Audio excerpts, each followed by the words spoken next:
భారీ బడ్జెట్ చిత్రాలు నిర్మించే మైత్రి మూవీ మేకర్స్ సంస్థ అప్పుడప్పుడు నూతన తారలతో చిన్న బడ్జెట్ చిత్రాలు కూడా నిర్మిస్తోంది. అందులో భాగంగానే మైత్రి మూవీ మేకర్స్ సంస్థ నిర్మించిన చిత్రం 8 వసంతాలు.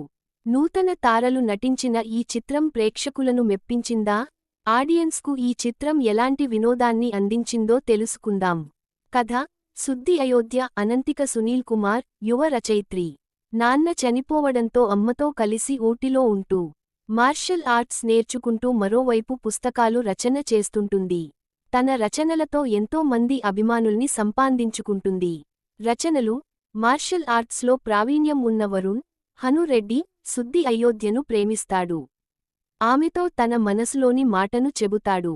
అయితే కొంత సమయం తరువాత తన అభిప్రాయాన్ని చెబుతానని చెప్పిన సుద్ది తన మనసులోని ప్రేమను వరుణ్కు తెలియజేసే సమయానికి అతని జీవితంలో కొన్ని మార్పులు చోటు చేసుకుంటాయి. ఈ కారణంగా ఆమె ప్రేమను తిరస్కరించి విదేశాలకు వెళ్ళిపోతాడు. ఆ తరువాత సుద్ది జీవితంలకి వచ్చిన సంజయ్, రవి దుగ్గిరాల ఎవరు?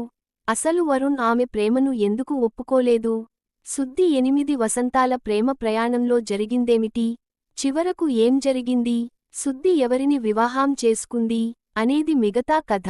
విశ్లేషణ: పొయోటిక్గా సాగే అందమైన ప్రేమకథగా ఈ చిత్రాన్ని తీర్చిదిద్దడానికి ప్రయత్నించాడు దర్శకుడు ఫణీంద్ర నర్సిరెడ్డి.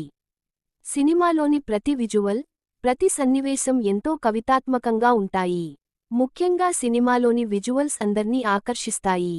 ప్రథమార్థం ఫర్వాలేదనిపించినా సెకండాఫ్ ఫోర్స్ఫుల్గా